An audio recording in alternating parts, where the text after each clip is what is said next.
nazionale. È la più grande infrastruttura oggi in cantiere in Italia, 94 km, quasi 95 km, per un valore di 2 miliardi 258 milioni di euro. Ricordiamolo al governo che vale circa 1,8% del PIL.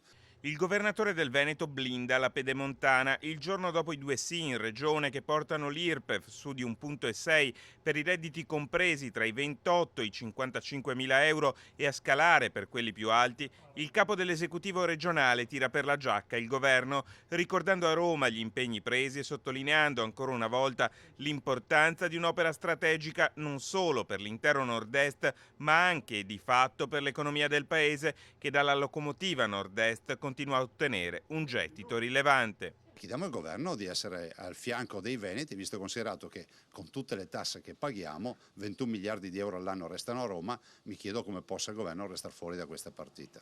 Un sacrificio chiesto ai veneti per 12 mesi, la maggiorazione scatterà sui redditi 2018 e si pagherà dal 2019. Rimangono sul piatto le contromosse messe a punto dal Veneto, con il progetto di legge di iniziativa regionale per derogare il Fiscal Compact, la richiesta al governo dell'anticipo da 300 milioni dei 500 inseriti nel fondo pluriennale della finanziaria per gli investimenti.